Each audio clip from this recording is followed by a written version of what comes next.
So without further ado, let's dive into the Facebook ads mini course. And like I said, if you've got any questions, just drop them in the live stream. I will check that tab every 5 minutes or so, or 10 minutes or so, and try and answer questions. So why Facebook ads? It's a good question because there's a lot of different platforms. There's Google, there's Snapchat, there's Pinterest, there's a whole bunch of them. Like even YouTube, which is part of Google, but a lot of people see that separately, so YouTube ads. So why would you use Facebook ads? Well, it's good for psychographic targeting, so interest and behavior, where if you look at something like Google or Bing, it's more about people searching. So the way I like to put this into an analogy is you've got your yellow pages, and yellow pages is where people actively search for things. And this is more like your Google ads and Bing ads. So people are actively searching. They're in a search mode. So it could be for different reasons too. It could be because they're trying to, more like discovery, they're trying to learn something, or it could be about they're purchasing something. And the good thing about having someone in the purchase mode when they're actually looking at your ad means they're in the mode to buy, or potentially in the mode to buy. So if you can catch them on there, if you can get your ad served to someone who's potentially looking for a product like yours and they're in the mood to buy because they've done their research, then you have a pretty good chance of, as long as your pricing's right and your shipping is at a decent level, shipping rates are at a decent level, then you have a good chance of actually converting. On Facebook, it's a little bit different. Facebook I see more is like I would say like a billboard, right?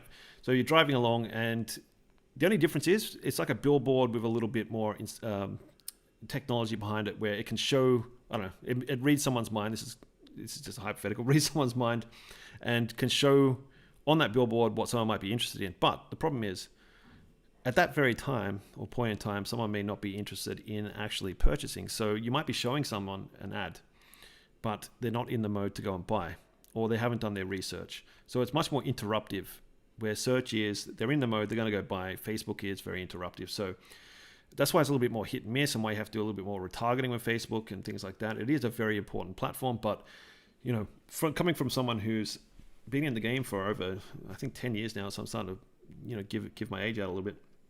It's I've always been a Google person. I learned, cut my teeth on Google ads, and I still think Google ads is the best platform because of the ecosystem as well. You've got YouTube ads, you've got app campaigns, so universal app campaigns. You can do a whole bunch of stuff inside Google, and I just think it's really good for catching people when they're in a certain mindset.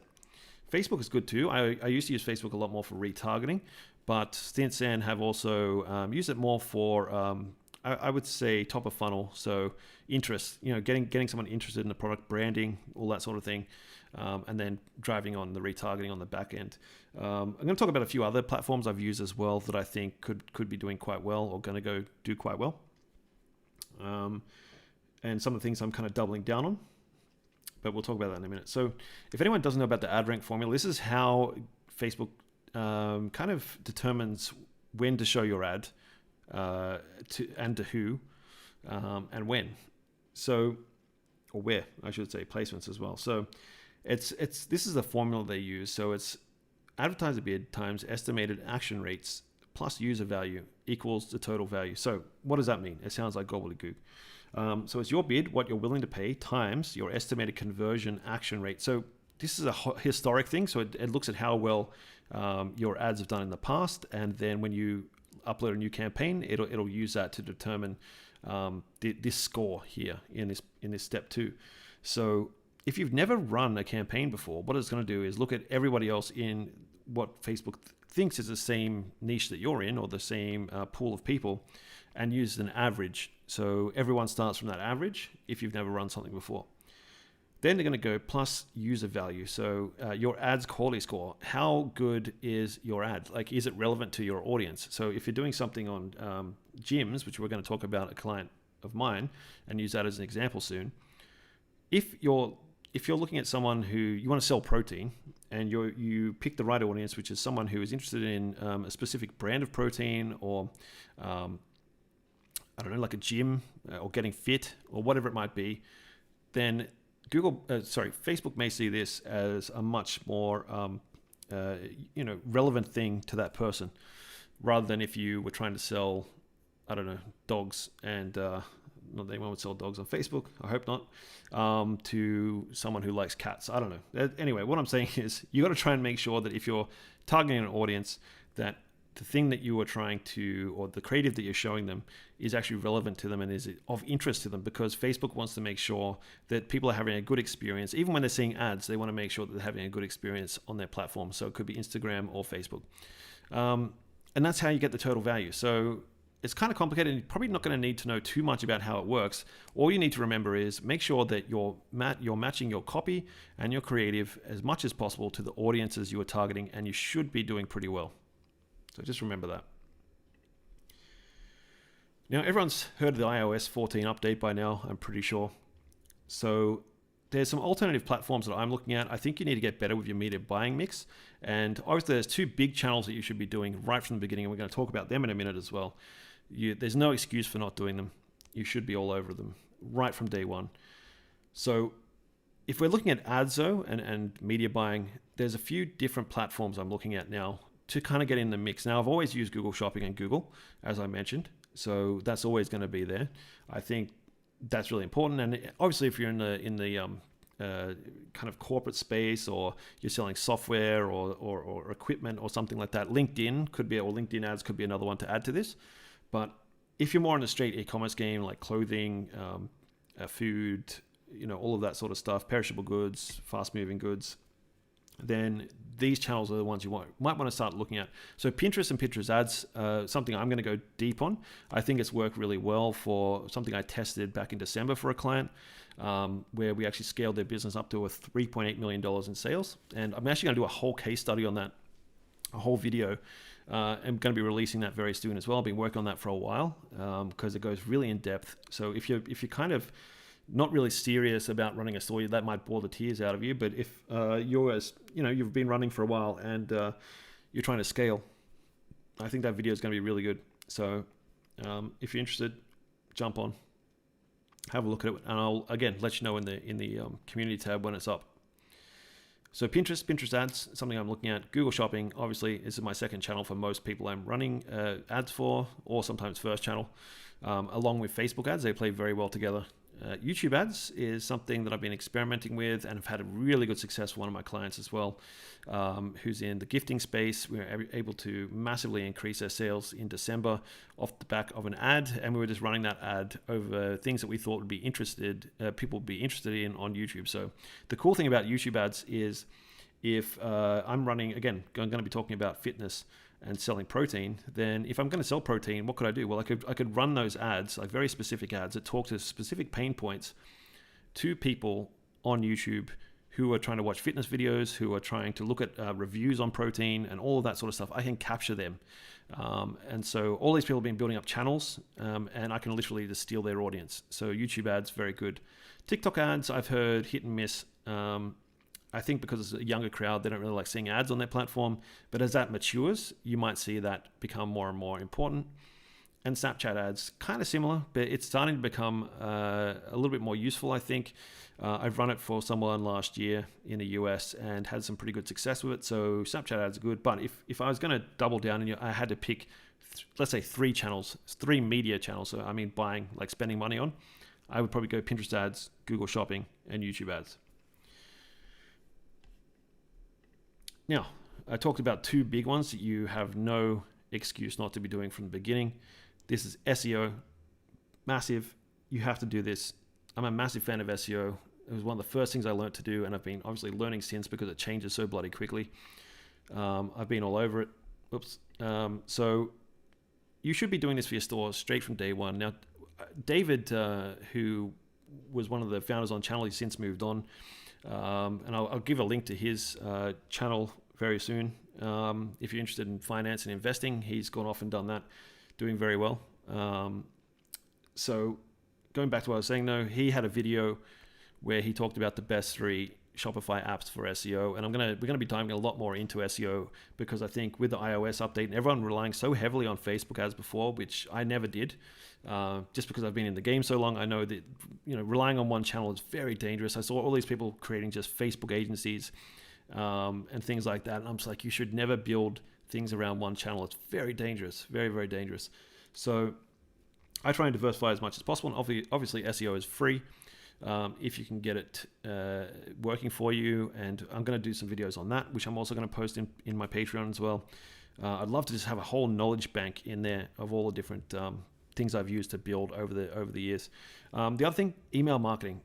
It's always been my number one channel for conversions, always. It is the best channel for sales, and it is the cheapest one as well. So if you can build an email list, you are laughing. And I would say you need to do this because, again, if you're looking at platforms, even SEO, like even if you're trying to use Google. So in Australia, we've had this thing where Google and the press or journalists are actually fighting over content and saying that, and the government's getting involved, saying that Google should be paying journalists to promote their links on search, which I think, whatever. Don't know about that. But what's happened now is Google's threatened to pull out of the market. So I don't know if this would happen, and I'd be pretty sad if it happened. There is Bing, which I don't know, may pick up the slack. I don't know. But yeah, so they're threatening to pull out of the market, which means what if Google Ads disappeared tomorrow? How would you advertise? So that would take my Google Ads away, gone.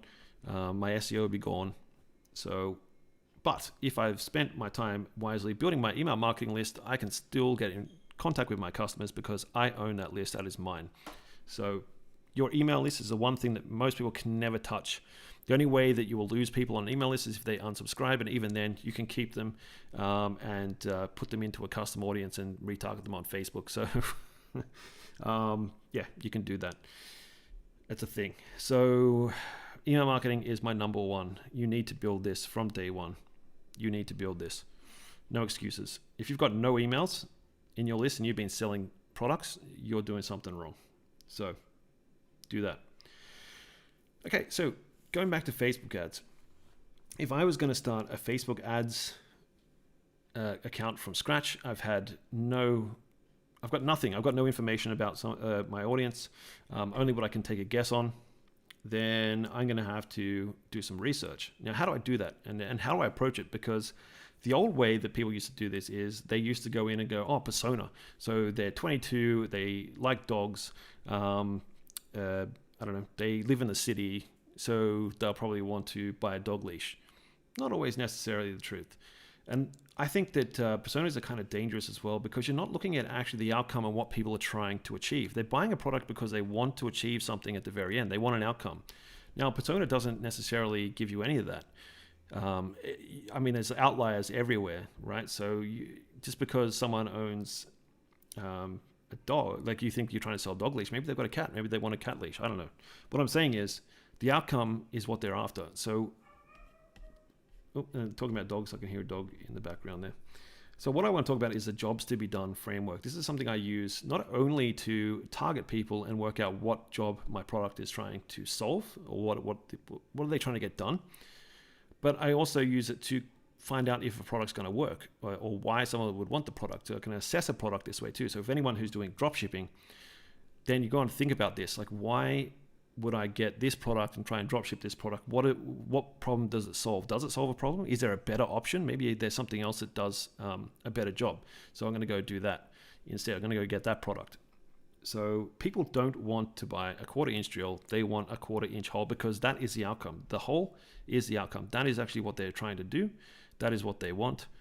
They don't care about how they get to this point.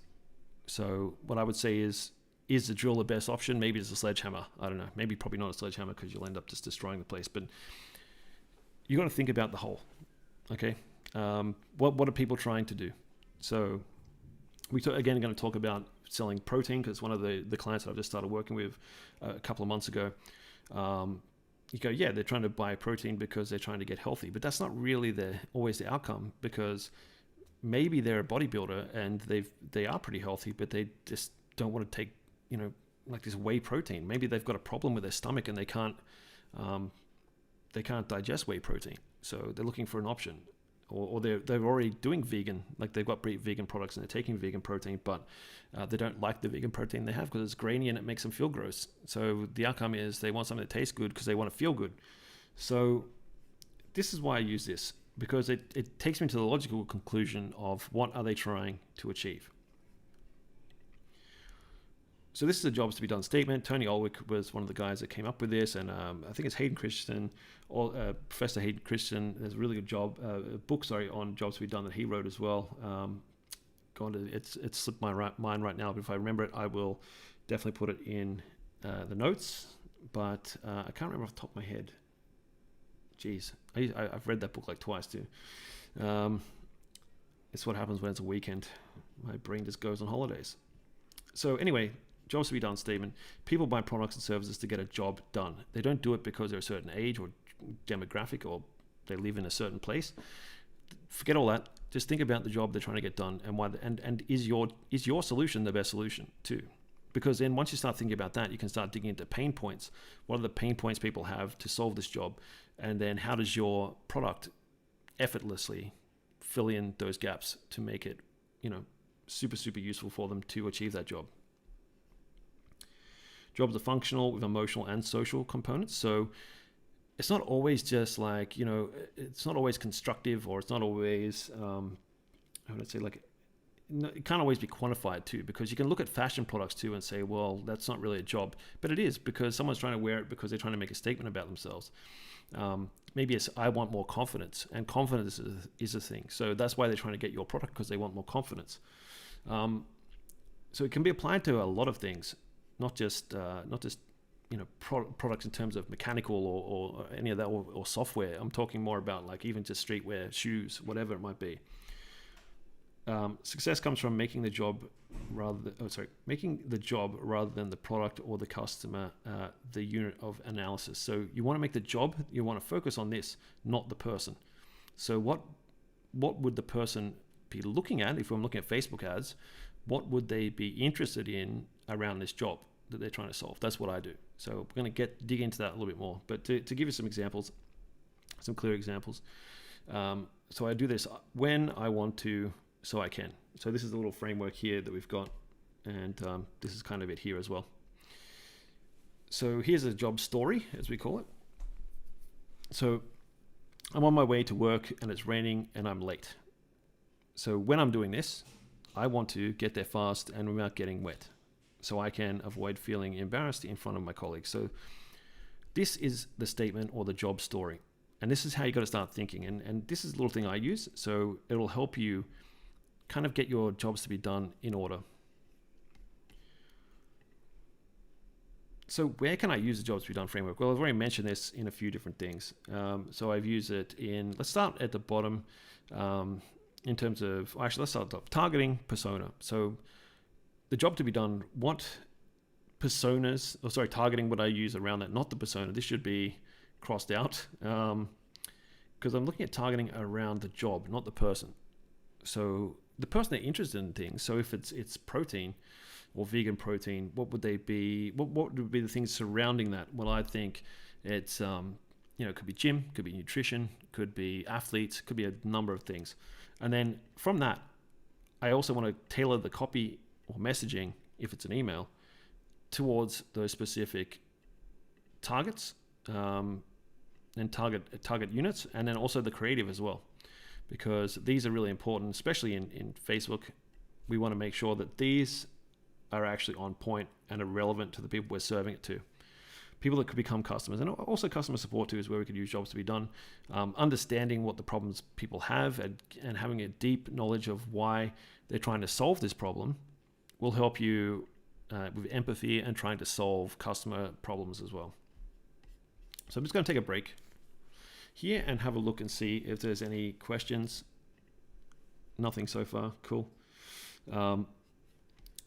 So great, we've got 3 people on now. Awesome. And again, sorry, I have to flick across this. Normally I do this on 2 screens.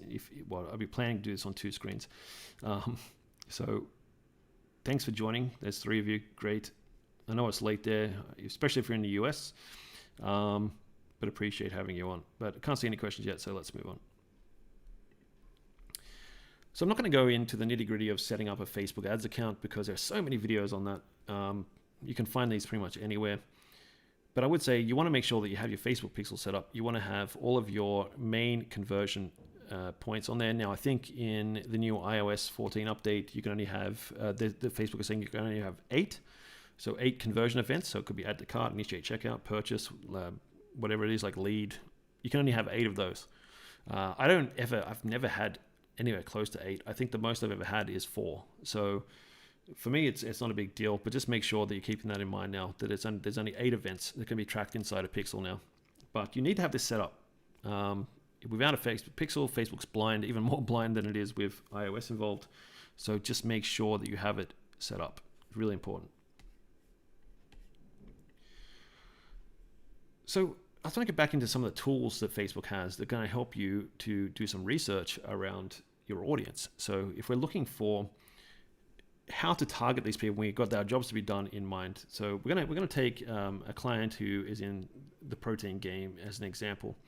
So I'm just waiting for this to load up. Now, obviously, I'm in Australia, so I'm going to be targeting Australia. And if anyone's done keyword research before in Google or Google Ads, this is very similar. But instead of keywords that we're researching actual interests. Okay, so if I'm looking at protein, so I might start there. I might go, okay, what are people interested in who like vegan protein? I want to see if there's an interest around that. So if I type it in, okay, I can't see anything, but maybe vegan, for instance, or veganism, vegan nutrition. Let's see if that. All right, let's go there. So I've got a lot more women by the looks of it, which is probably what I'd expect, just knowing the industry. So page likes, here's where you start to get some information.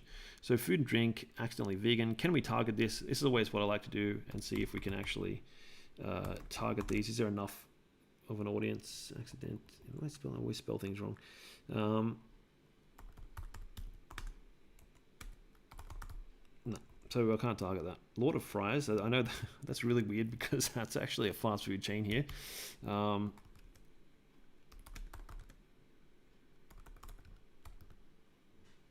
And they don't have enough anywhere there. Okay, so I know a few of these that probably wouldn't have. These are makeup. So maybe we could target, if it's a female audience, later on, we could probably try and put this into a group so we could have, so I want to bring up, right. So I want to have a few groups that I can target inside Facebook. So I'm thinking protein and then vegan. I want to see, and this is more like a discovery. As you go along and start doing research, you'll discover more things you can add. So I just saw things there like cosmetics. So maybe, okay, that could be an audience. Cosmetics and makeup. Because eventually these are going to become other, if not hub content, this is going to become, this will become spoke content, or in the ad set. We're going to add this to the ad set. So this all makes sense in a minute.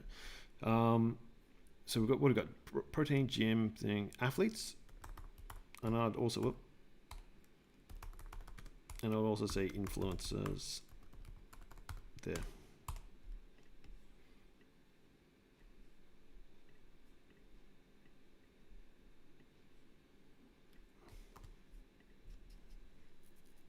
So we're gonna go back in here and we're gonna type in some things we just found. So vegan, okay, it's a little bit messy, but we've got some makeup stuff here that we might want to use eventually, but we'll come back to that because there's probably some things that we could delve into.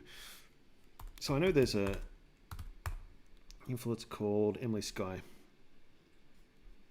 And now I know she's not vegan, but well, at least I don't think she is. But I want to see what else people are interested in around her because I know she's in that niche. So I got some fashion stuff.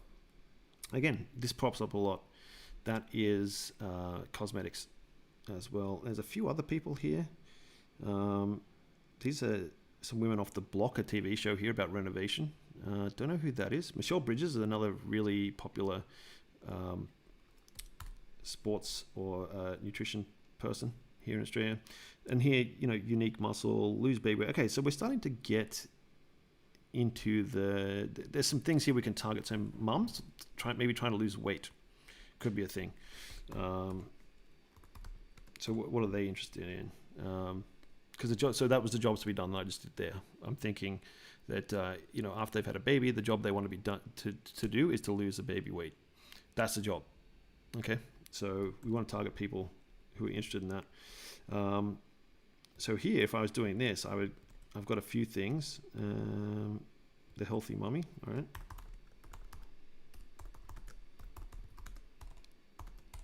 That's how we spell mum or mummy in Australia. No O, is a U.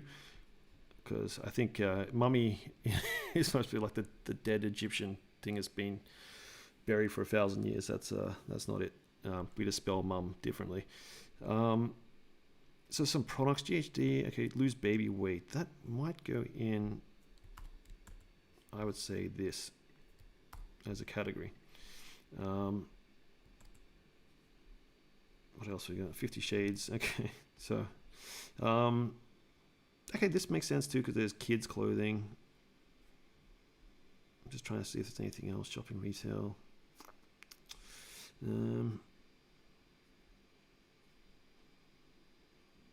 Now, I know, again, in Australia that Kmart is big for mums. There's a whole group that mums have on Facebook, a massive, massive Facebook page around Kmart deals and offers and bargains. Newborn baby could be good.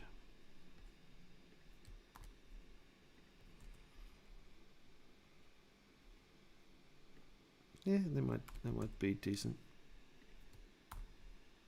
Now this sounds crazy because we're like, okay, well I started with protein and I've got these things, but it all makes sense in a minute, I promise.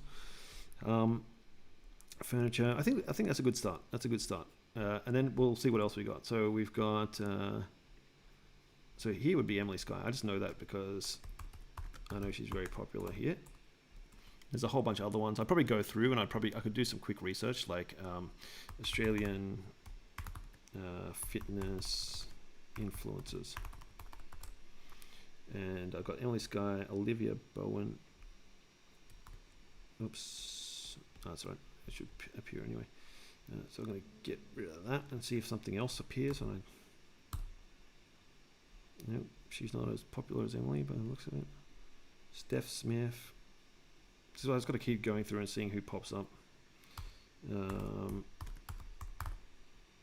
Nope. Oh, there's 9. Kayla, oh yeah, Kayla's, she's really big here. Let's see if she shows up on the thing. There we go, boom.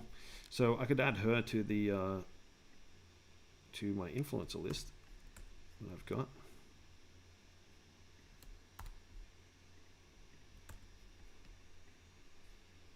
I'm just gonna keep doing this, and who else, go away. Might be some dudes, because obviously, you know, the jobs you've done on the men's side's usually very similar. It's like losing weight for a specific reason. Maybe it's a wedding. So think about that too. Like why would someone want to lose weight? Because they want to look good for a wedding. That's the job to be done. They want to look good for the wedding. So the weight is just a subset of that need to look good. So I want to see if Nick Cheadle is here. I can't seem to copy that. I don't know why. So again, I just want to go boop and just delete that and then nope.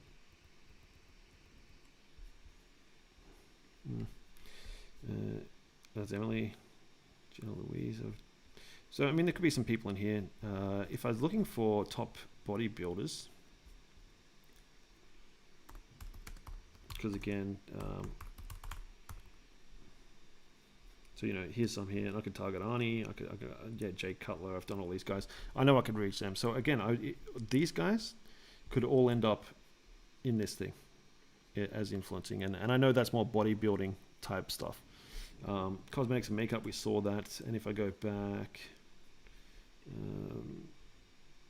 let's go back to Emily Sky for a sec.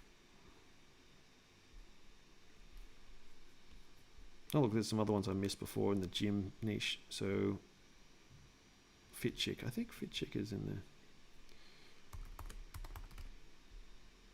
No, oh check, that's why. No, okay, forget that.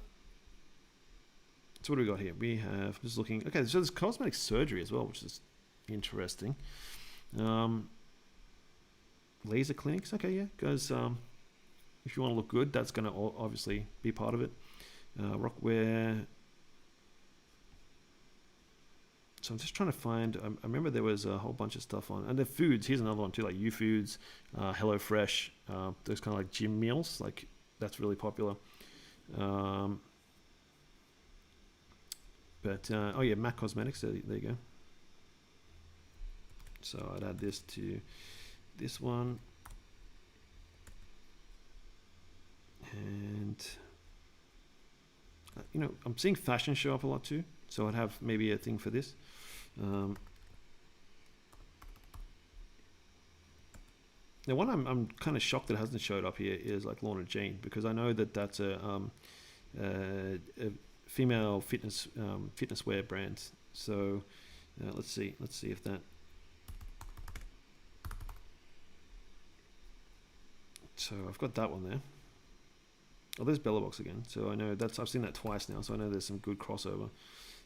Pop that in there.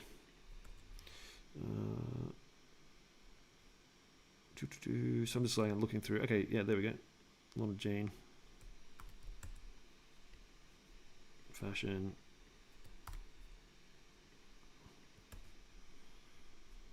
I'm just going to keep doing this, right? So I'm just going to go through. So you kind of get the idea. I'm just going to keep going through and adding these to my list of potential targets. So what these are going to become my little groups of, so my campaign and my ad sets. Okay.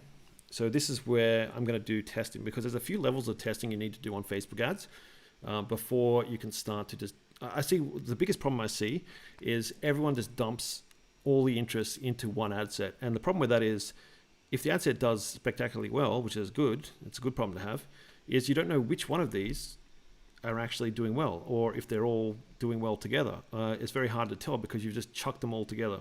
So you want to test them individually first, and then we're going to talk about stacking them. But first, you want to test them individually and see, do they work? Yes, no.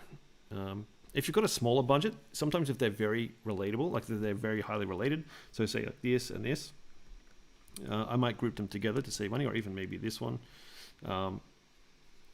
But it depends. I mean, it depends on how much money you have to spend to test these. So unfortunately, if you don't have a list ready to go, then you're going to spend a lot of money to test different things, and that's just how Facebook works. But you know, you don't have to spend crap loads of money. You can run a $10 campaign for 5 days, which is what, $50, right? So that should give you enough like at least enough information on if you're on the right track or not. I would always say it's 14 days. It's probably the best, but I know everyone doesn't have money to burn, especially if you're starting out and you don't have an established business. Then it's a little bit trickier. So that's fine. So what I'll be doing is just going back to my slides. I want to build two things. Whoops. Build two campaigns, and these are prospecting and retargeting. That's it. That's the only two things I want. If you look at the client that we're working with now, if I go back to the ad manager, leave that. Just going to wait while it does that. Wrong one. So I'm going to have prospecting, which is where you'd spend 80% of your money, which is you're trying to look for new audiences, you're trying to learn, you're trying to test. Then 20% here on retargeting, getting back in front of people who have maybe seen your brand, have been to your website, interacted with your page, watched the video, whatever it might be. But this is only 20% because this should be a much warmer audience. Here is where you want to spend the majority of your money. This is going to typically or historically have a really bad ROAS, because when I say really bad ROAS, I mean it could be doing not so great because you're trying to learn. So you might have if you're trying to aim for a ROAS of 4, then you know here's probably not where you're going to make the money. Here is probably where it's going to, and then if you add them together, you'll see that blended, you're doing all right if you get this part right. But if you don't prospect, you're never going to test anything. You're never going to learn, and pretty much that's it. You know, you're never going to go anywhere. So unless you've got a list that you've already been running on an email list, then that's it. You need to do this. There's no way around it. But if you just keep it this way, very simple, very elegant, it's going to be less confusing and less. You don't have to dig down to things. Now, I'd say that you can have multiple prospecting campaigns with different topics or main topics, but you should always say like prospect or prospecting / whatever the topic name is / AU if you're targeting Australia / purchase, so you know what you're going for. So if I can go back to here. So if I go into campaigns, you can see a lot of this stuff's off. You should always turn this off too. But you can see we've got retargeting, we've got prospecting. That's it. It's very basic. We have been running for a little while, so we kind of know which one. But you can see that we're spending way more money here than we are here. And that's the way it is. So, and if I look at the ROAS on this as well,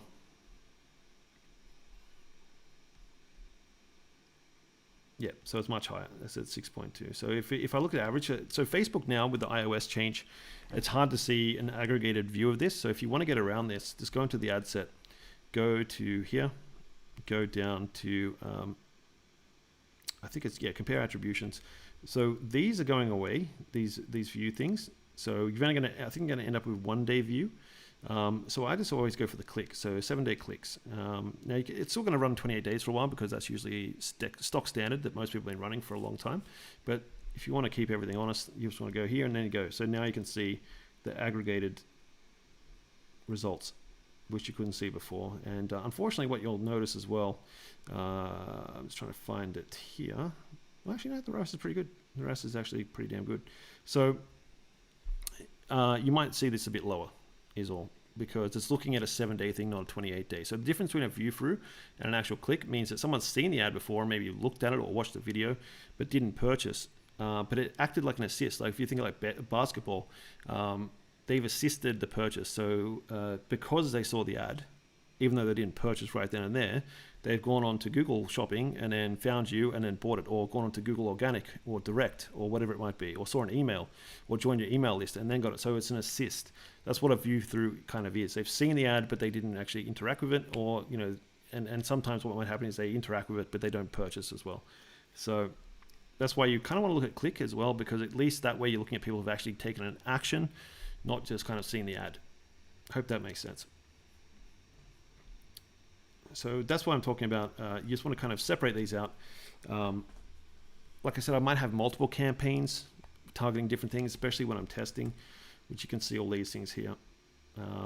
This is how I'd build it. So I'd have one campaign. So if I was going to do this, it would be prospecting makeup, which is the name of the campaign. Then where I'm targeting, so it'd be AU. If it was worldwide, I would do worldwide. If it's AU, NZ, and like the top 5, AU, NZ, US, UK, Canada, I think it is.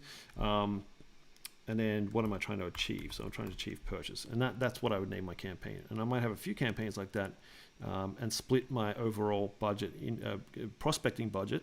So if I've got $5,000, I would take 80% of that and then split that out into all my different prospecting campaigns. So that's how I do that.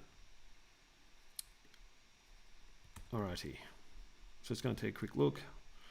So we've got 4 people on. Oh, yep, cool. Thanks, Stephen. Thank you for joining. I'll be putting this up for anyone who's joined. I will have this as an available download, or download, sorry, a viewable video, I should say. I don't know what I'm talking about. But yeah, thanks for joining, Stephen. No problems at all. Cool. So this is how you set out an ad structure, right? So you've got your set campaign objective.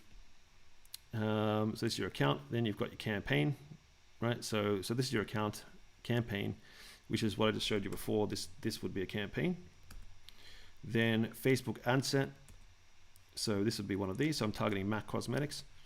And then the 3 ads. Now, if I'm doing 3 ads, I think the way to mitigate and make sure you're getting maximum reach on all your placements is to have 1 ad that's a video, 1 image ad or carousel ad, and 1 story. So Facebook story or Instagram story, and put those all into the same ad set, and then let Facebook rotate these and see which ones actually start to get traction. Normally 9 times out of 10, or even say 8 times out of 10 to be more fair, video works better, but sometimes images smash out of the park, and I've even seen stories do well.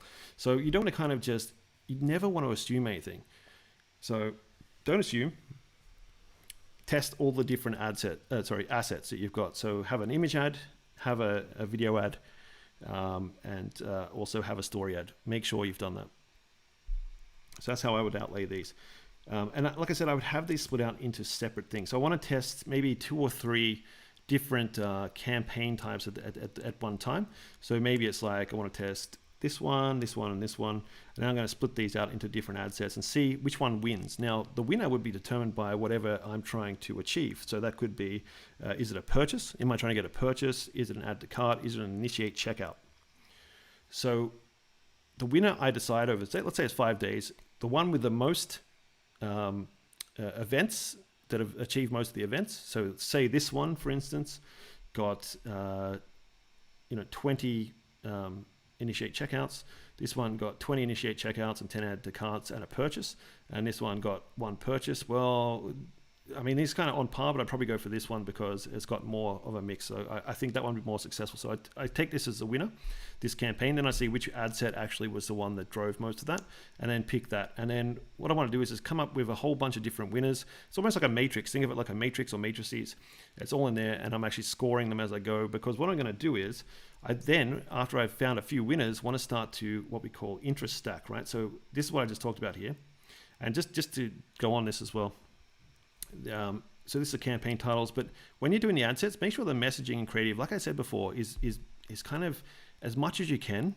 Make sure it's tailored to the audiences that you're targeting. So if it's a dieting thing, make sure there's something on dieting. Vegan, make sure, you know what I mean? So just keep it relatable. Then I'm going to get to interest stacking. So this is a little bit, I probably changed this a little bit. So maybe let's say I found that Emily Sky is the best influencer one, Gold's Gym for gyms, and then I don't know what's a good brand. Musashi is probably not a good brand, but it's one just comes off the top of my head. It's a protein brand, and I've probably spelt it wrong, so sorry if I have. I don't know if there's can't remember if there's a H in it. Anyway, it doesn't matter. So say that's it, right? So I've got 3 different things, and they've all won. So when I say win, they've actually achieved most of the initiate checkout, purchase, whatever. And I've decided I'm going to stick them together. I'm going to stack them together and see if they work. Because, and again, just as a FYI, make sure they still are kind of relatable, because you're going to have to fit creative and copy around this. So make sure that if you're going to stick these together, that they kind of relate to each other. Fitness, influencer, gym, protein does definitely go well together. Okay, so when you're doing your stacking and you're testing these, because it's kind of like the layer 2 or stage 2, you've gone from testing individual ad sets and topics. Now you're going to do stacking, and then you're going to test them. And after that, you're going to start to create lookalikes off the back of these as well. And then you can do stacking on lookalikes and have super lookalikes. So you can just kind of keep going and going and going and going. Now, when we first start to, it's very hard to get purchases straight off the bat, but I will say that if you're using Facebook, that you should always be trying to hit purchase first. Now, there's this thing we're going to talk about in a minute called limited learning. And if you can't get 50 or more conversions, then, well, it's not going to get out of the learning phase. And it's not necessarily a bad thing, but it's just very hard to scale when you're in the learning phase. So, or limited learning phase, I should say.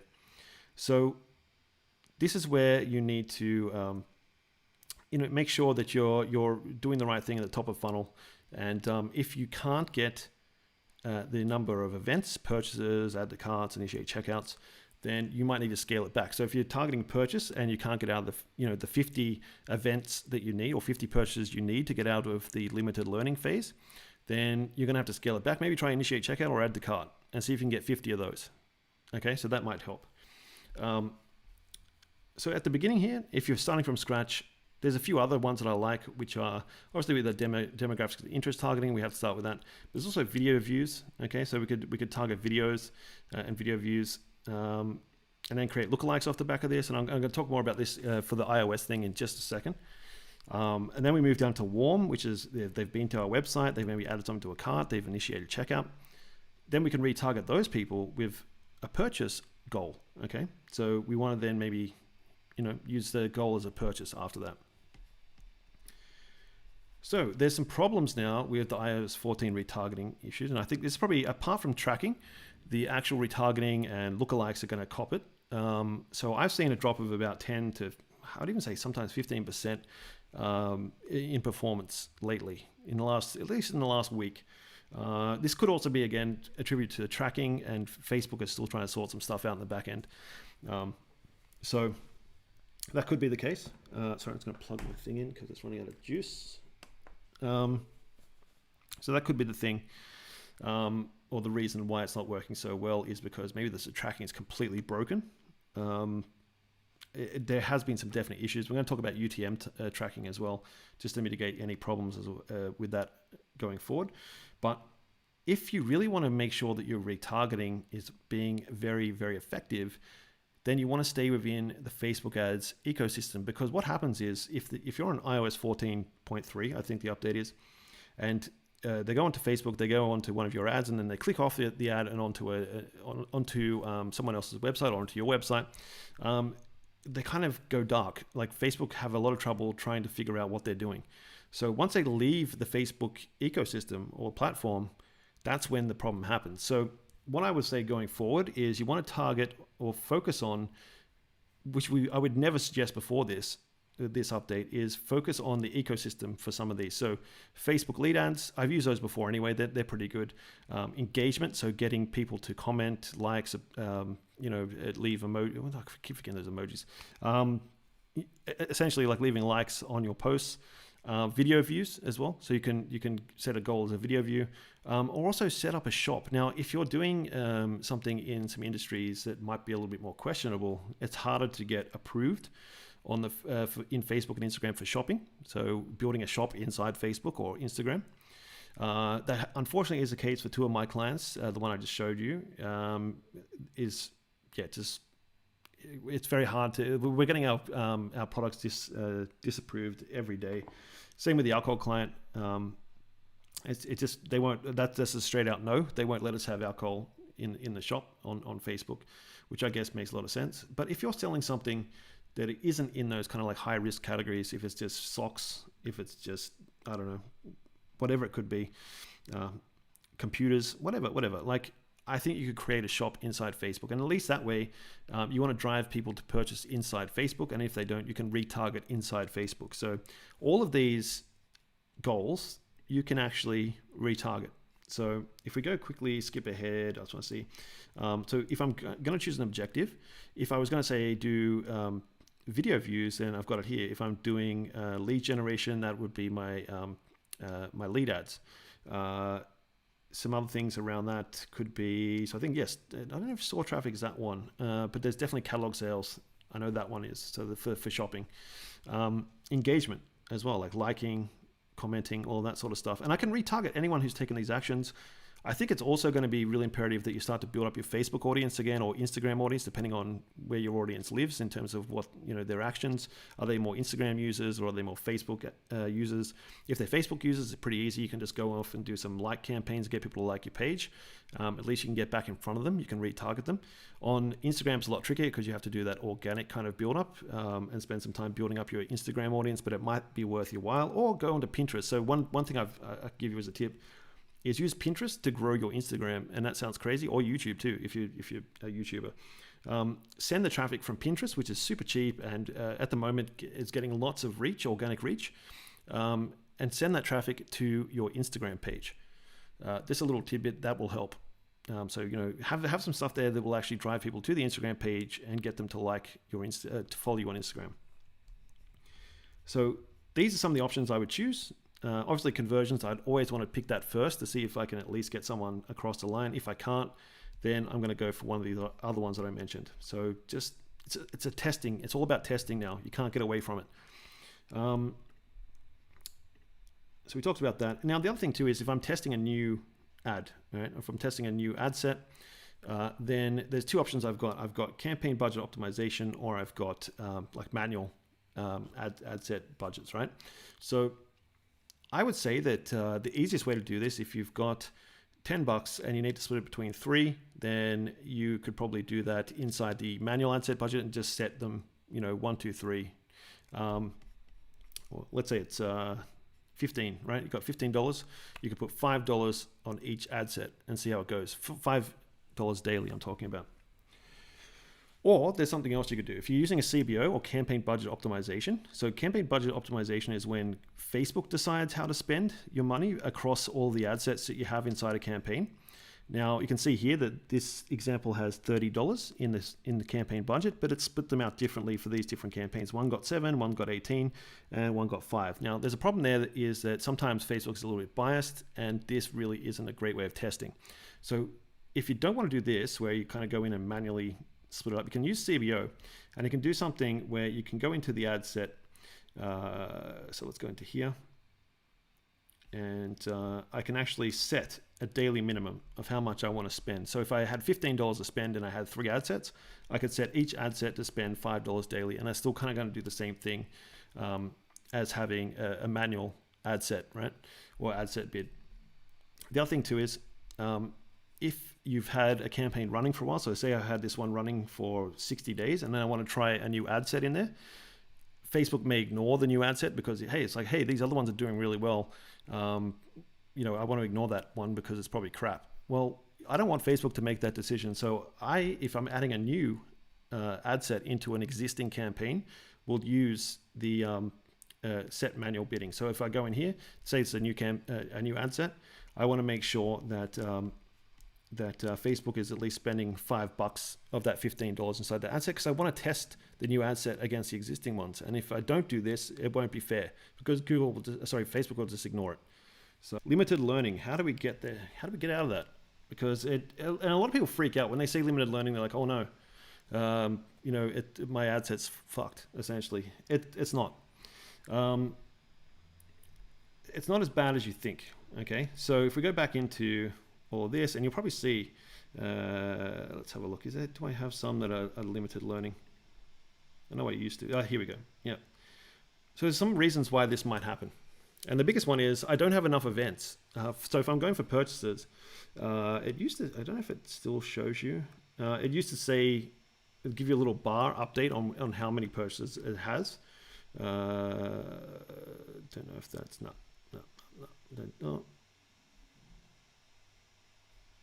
Maybe I've got to go over a longer time frame. Oh no, it's all a month. Anyway, I don't know. I've got some here. It used to kind of show you a little bar saying you've only got this much. But what happens is essentially, if I'm going for purchases and the limited learning thing comes up, it means that I don't have 50 purchases. So it's not going to get out of the learning phase, which means Facebook really can't learn more about my audience, and it's going to be really hard to scale. So how do I get around this? Because there could be a few problems as to why this is happening. So I need to maybe combine ad sets. So maybe when we looked at this thing before, where we've got a few things that are kind of similar, right? So we've got new baby, healthy mummy, all that sort of stuff. And say I'm running these inside a campaign as different ad sets. Well, the way I can improve these potentially is combine them together, because maybe they're just too similar, and and each one doesn't have enough audience by itself to give Facebook the learnings it needs. So maybe I can combine some of those. So that's one thing you can do. You can combine ad sets. Okay. So that's expanding your, expanding that. Expand your audience. So maybe my audience that I've selected isn't big enough. So maybe if I'm going for, let's say, I don't know, MAC Cosmetics, maybe that's not big enough on its own. Or maybe I've got 2 of these combined, or maybe I've got all of these combined, and it's still not big enough. So I need to either expand or maybe just trash this whole thing, because it's just not going to get out of the learning phase. So I need to work on a way of expanding this. So it could be adding more interests, going back in, doing some more research, combining them like we said before. There's a number of ways that we could get around that. So another one that could be happening is raise your budget. So maybe we talked about spending $10 a day, but you're only getting a certain amount of purchases because your cost per purchase is, let's say, a lot higher, or your cost per click. Maybe we need to spend more money. More money means that you get a bigger slice of the pie, and the audience pie. So you need to spend more money to increase that. So that's why I'm saying, to get out of limited learning, sometimes you just need to put more money in. And I know everyone hates hearing that, because they're like, I don't want to spend more money on Facebook ads. But if you're serious about it and you're using this as one of your main channels, then unfortunately, if you just might need to try spending some more money. Especially if you're getting purchases, I think that should make you a little bit more confident. Even if I saw, like back there, I saw 4 purchases, people are buying. So I might just want to bump that up from $5 to $20. Maybe not in a jump, but I might go $5 one day, $10, 15, 20, just to see how it goes. Raise your bid or cost control. So I don't think you need to worry about this right now, probably where you're at this stage if you're kind of new. But this is, if I'm trying to scale, I want to make sure that I'm setting how much I want to spend for a conversion. So I'm going to put on a bid cap, right? So bid cap means it's restricting. I might be spending $500 a day, but I've got a bid cap of $8 per conversion. So what can happen there too is it means I'm not giving enough leeway for Facebook to go and find people for me, because they're trying to get it at $8, but it's just not enough. So maybe I need to up my bid cap or cost control. But you won't need to worry about that until you start to scale, which I've started to do on a number of different clients. And this is really good when you want to like spend a lot of money in a day, but and have control so it doesn't go haywire and kind of like make you bankrupt. But if you're starting out, you don't want to start, putting these bid controls on, because you're going to restrict yourself. You don't know in the first 2 or 3 months how much your CPA really is. You need to test it. So just leave that alone for a while. We'll talk about that in the more advanced stuff that we're going to cover. Change your optimization event. So we talked about this. If you're going for purchase event and it's just not working out, then maybe you want to scale it back to the next event that's just behind that, which could be initiate checkout. If that's not working, you can scale it back to add to cart, and then maybe you'll get your 50 add to carts, and then you'll get out of the learning phase, and then you can bump it up to initiate checkout or purchase. So if you're getting into the limited learning and you've tried all these other things, then it might just be that you're not getting enough of the event that you're going for. So it could be even you might be going for initiate checkout and you're just not getting out of that phase. So you might need to scale it back to add to cart until it gets enough, and then you can kind of punch it up back to initiate checkout or even purchase at that stage. So don't freak out when you see limited learning. Sometimes it doesn't even matter. We've had some ad sets in limited learning for a while, and they've still been doing pretty well. It just means we haven't been able to kind of scale them up. So if it's more about scaling, I think if you're trying to get scale, then that's when you got to worry about limited learning. And even then, it's not the end of the world, but just be mindful of it. Okay. Now we're going to touch on creative more in the next one, but I would say that there's you don't need to go and spend a whole crap load of money on a film crew. We did 2 videos, for 2 of my clients, we did some high profile, like one of my friends is a award-winning documentarian. He has won awards at Cannes, and because he's my mate, I got him in to do 2 of my clients' videos, and he charged a pretty decent amount.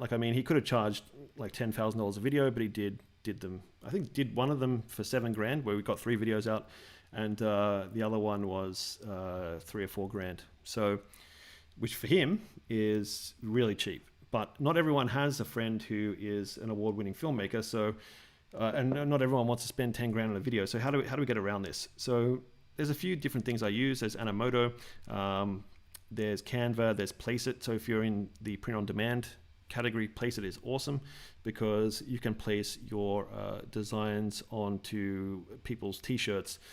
Like you'll see if you go into Placeit. Actually, we can have a quick look. If no one's used this before. I think I've still got an account. We'll see. We'll see if we can get in. Actually, I don't even think. Oh, maybe I can. I can get in. Let's see. Yay, okay, I'm in, cool. All right, so if I wanted to mock up some t-shirt videos, let me see if I can still remember how to do this. Apparel, oh, is that app video? No. So I can see here, right? So like you can see, I could put my brand. So it starts off like that. It looks like a blank, and then you slide across, and then it'll upload this onto images, but it does it to video as well. So let's see. Okay, so you can select your, like what, you can do mugs, you can do skater skirts, you can, whatever. Like there's let's have a quick, let's find something obscure. Okay, tablecloths, that's pretty weird. There's nothing. Okay, well, that didn't help much. Let's try coffee mugs. There's got to be something there. Right, cool. So you can add your designs. Oh, there's double whammy, t-shirt and coffee mug. You can upload these and create these little things. There's video as well. I'm just trying to remember how to get into the videos. I've completely forgot. Because it's been a while since I've used it. But I am going to be doing a series soon where I'm going to build a streetwear brand for $1,500, as I mentioned at the start of the video. So I'm going to be using this quite a bit at the beginning to just learn about my customers, and obviously I'm going to be doing print on demand because I don't know what designs work and what do. So before I go and spend $6,000 on t-shirts at wholesale, I want to maybe just try some out on drop shipping, on print on demand, and see what works. And then once I know 3 or 4, maybe 5 of them that work, then I'll go spend some money and get them in bulk. But I can use this in the meantime to create some ads. And then also once I know that I can make a decent profit out of getting those wholesale items, because it's going to drop the cost of production, then I might go and get a videographer or photographer to go and take photos and to spend a little bit more money on the quality. So you kind of just gradually, what we used to call in startup world like MVP, minimal viable product, starting off really small, testing. And then once you know it works, then you can scale it up. So you can scale up your production, you can scale up your wholesaling, whatever it is. So this is a good little thing. There's lots of stuff in this one too. I think video, is that it there? Is it as simple as that? And I've missed it. Let's see. Okay, t-shirt videos, there we go. I think that was it. All right, I'm an idiot. Cool, so you can see here, it's taking a little bit longer to load because the video, that's not the best one. It's not moving. Okay, it's, come on, one of these has got to work. Oh, it's not updating the thing like it used to. It used to show you an example. This one's better. So you can actually put your images on here. It actually looks pretty good. Like in terms of, it looks like they're actually wearing it. So you'd never know that it's just like a template unless you were kind of in the industry. So place is really good. Animoto is the other one. Now I don't have a login for this anymore because I've kind of moved on to working with filmmakers now. So, but if I want to test it, if I ever wanted to go back and test something, I could use this to create some videos, include the MVPs, the pain points. So I go in, find out the pain points for my jobs to be done, and then create some ads around that, and then just test which one works before I go off and actually spend $3,000, $4,000, up to $10,000 on someone producing an ad for me. So there's some things to know. So there's in video as well, which is another one. I think this is pretty good as well. I think it's a lot cheaper than Animoto if I remember correctly. Yep, there we go. So yep, you can create some videos here as well. So cool. There's a few options, right? There's a few options there for you to go and check out. There's Canva as well. Obviously, everyone should have Canva. It's just awesome. It's so good just to get, like, if you're trying to get execute at speed and you suck at Photoshop. Luckily, I'm pretty good at Photoshop, but I still would use Canva because Photoshop to do something decent on there still takes, I don't know, like an hour at least, maybe 40 minutes. Where some of the things I can do on Canva get the same result, and I can do it in a couple of minutes. So Canva is really good as well. Obviously, it doesn't solve all problems. You might need Photoshop for some things, but 90% of the time, well, okay, let's not get too carried away. 80% of the time, Canva's usually pretty good. We get through the bulk of this. Facebook retargeting. So there's many ways to skin a cat. That's a terrible saying. I shouldn't say that anymore. That's an old saying. There's many ways to do this. Okay, so if I'm going back into here and I'm looking at audiences. So, jeebus.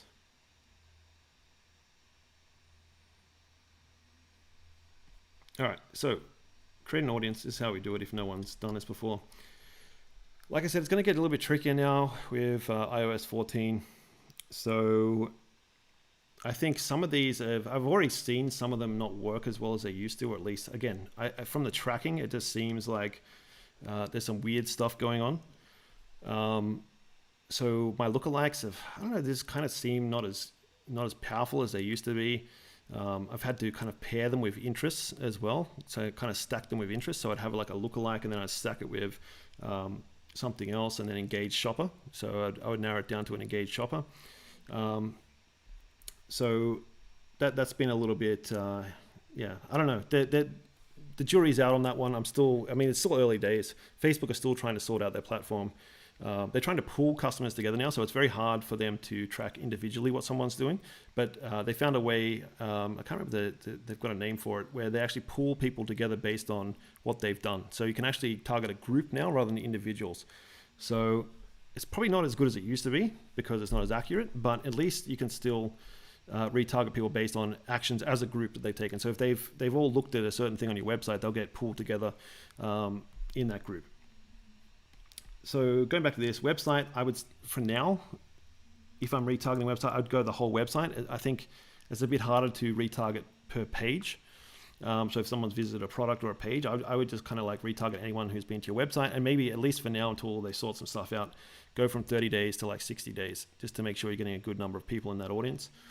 Customer list, this is why I said it's so important that you're building an email list, right? Because it's not just important because you can get in front of people from Klaviyo or MailChimp or whatever it is that you might be using, but you can then upload that email list into Facebook ads. Now, there's two things you can do here. You can segment, so you can create segments of stuff in Klaviyo and then upload those into Facebook. So it could be based on like products that people are interested in, how many times they've bought something, their estimated or historical LTV, or predicted LTV is something they've got, or lifetime value is something that Klaviyo is doing now with their machine learning, which is really cool.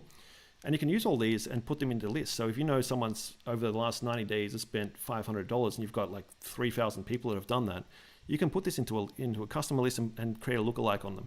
So again, they're probably not going to be as effective as they used to be. You're probably going to drop like 10% in terms of being effective, but they're still going to be really powerful. Lookalikes are still really powerful. And I always say to when I'm training people, I remember when I first started on Facebook ads, and I've been doing it since pretty much Facebook ads was a thing. I was working at an agency, and this new thing, Facebook ads, came in and no one wanted to touch it. And I got voluntold, which means literally not volunteered. I got voluntold that you will now be the Facebook ad specialist. And I was like, ugh. And who knew that it would blow up into this big thing? And actually, they did me a favor. But I remember back then, there was no lookalikes. There was no even retargeting. And I was still making it work. So the iOS thing is an excuse. And if people want to leave because of iOS 14, then I would say, yeah, go for it. Because anyone who sticks around, it means it's going to be cheaper for you. Because the less people who are in that auction, trying to compete with you, it means the price is going to drop. So if they want to leave, let them go, because it's going to make things cheaper for everyone. And if they can't figure a way out of their hole that they found themselves in because of iOS 14, then maybe it's hard for them to do anything anyway.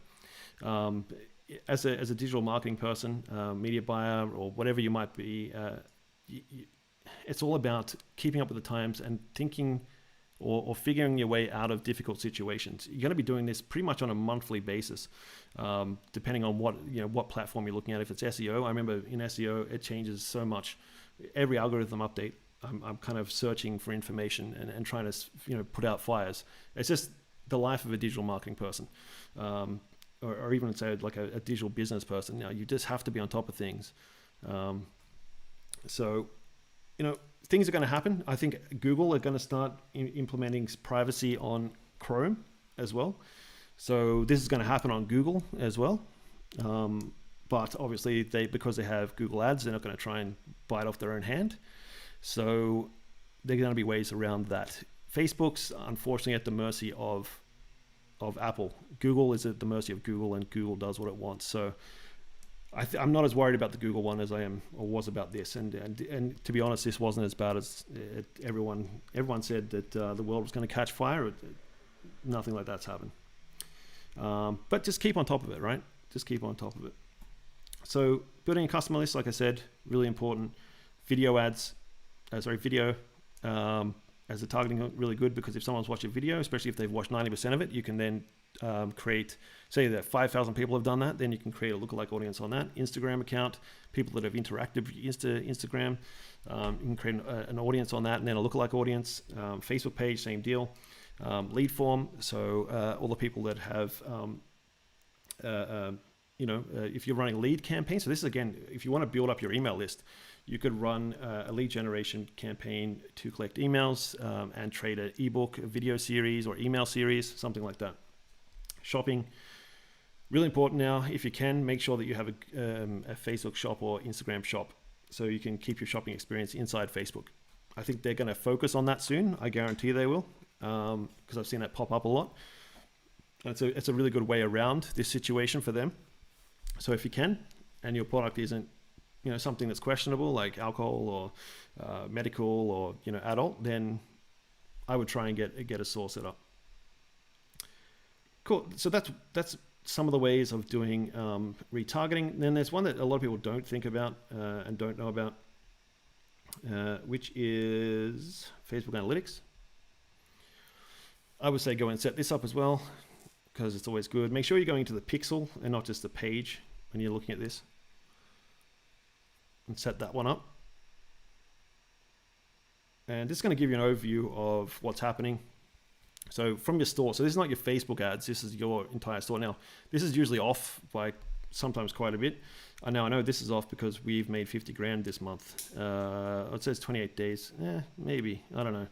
It looks a little bit off to me, but anyway. But the good thing is you can do filtering in here. So you can add a filter. So you can go maybe repeat purchases or top 10 purchases by frequency. So this is a good one, right? And then you can go, okay, I want to find all those people. I want to expand this to 90 days. Okay, I've got those. That's all filtered. And then I want to create an audience. So I'm going to go here and create a custom audience on that. So I can create a custom audience inside Facebook Analytics as well. So it's another little tidbit that not a lot of people know about. But if you want to create some pixel-based retargeting, this is a good way of doing it inside Facebook Analytics. All right. So the last thing I quickly want to touch on, and I'm losing my voice. I've done 2 of these sessions now, so I hopefully can hang in there. The other thing I want to touch on is UTMs and them becoming more important, and attribution as well. So there's a few attribution providers that are coming into the market that are going to help you, because Facebook tracking is kind of crap at the moment. I'm hoping it's going to get a lot better very quickly, but you should be using UTMs wherever possible. Now, if I go back into ad set, and while we're loading this, so I just want to make sure this is, so this is where you would see this, okay? Now, you want to make sure that you have your groupings set up properly to make sure that this works effectively.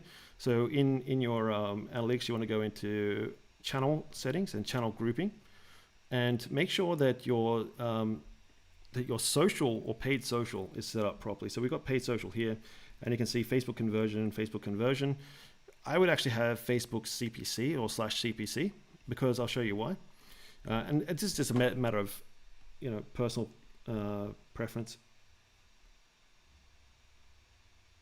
And so let's say we wanted to put a UTM on this. Now, the way I would do this, if it loads, is go down to here. You can build a URL. So obviously I want my source to be Facebook. I want it to be CPC. Campaign name. So campaign name, I don't want to just kind of pick one of these. I want to set it as something. So how would I put this out? Well, I have the campaign name. So if we look back before, what did we have? We had prospecting. So it'd be, so I know it's a prospecting campaign. Sorry, my computer is hanging in there, but it's going to die. Let's just say cosmetics, just to make this speed this up.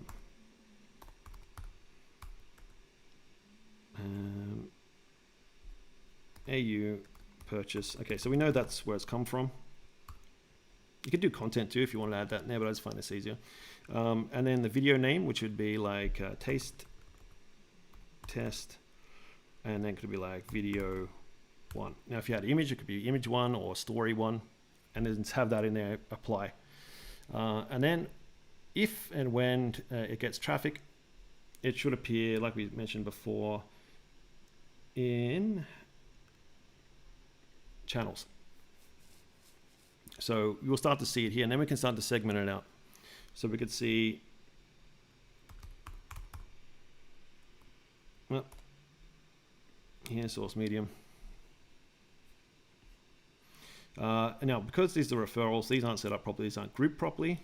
So we need to go and fix these up and have that CPC thing. But then what I would do is, once I have, if I was in paid social, or the paid social main section there, I would then go into campaign, and I could see what campaigns. And this is where, when you add that campaign information, you can start to see this appear here. So you can actually track in Google Analytics, you can track how your campaigns are doing.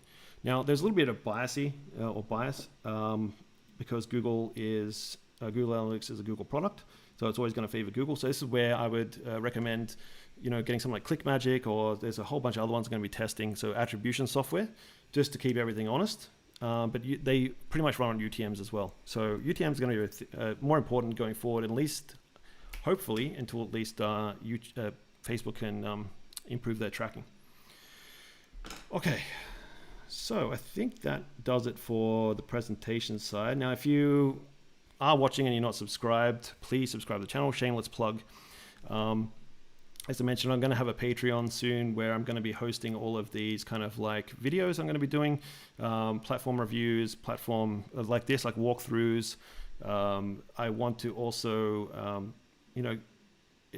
run some Zoom calls as well, where we get a few people in, and I can review your stuff. So, if you want me to have a look at your Shopify store, I can have a look at that. If you want me to have a look at your YouTube ads, or Facebook ads, or whatever it is, Google Shopping ads, we can go through and have a look as well all together. So I'm going to be doing that soon. Like I said, keep an eye on the community tab inside YouTube. That's where I pretty much post everything. I don't know if anyone looks at that, but that's usually where I have my information for updates. So thanks for sticking around, guys. Now, that is it. Thanks for sticking around, guys. I'll see who else is on there. We lost everyone. We've got 2 people on. Not bad. Thanks for sticking around. Hopefully we get more people on next time. And that is about it. So check out the YouTube community tab. Subscribe. If you can, I will create a cut down version of this presentation, and have this in the in my YouTube videos. So just keep an eye out for that one as well. And that is it. So thanks, guys. Thanks so much for tuning in. I'm going to go off and rest my voice, because I feel like I'm going to lose my voice. But take it easy. If you're going into the weekend, have a great weekend. If you're in the weekend, same deal. So hopefully catch you guys soon. And take it easy. Keep loving on your commerce. Catch you later, guys.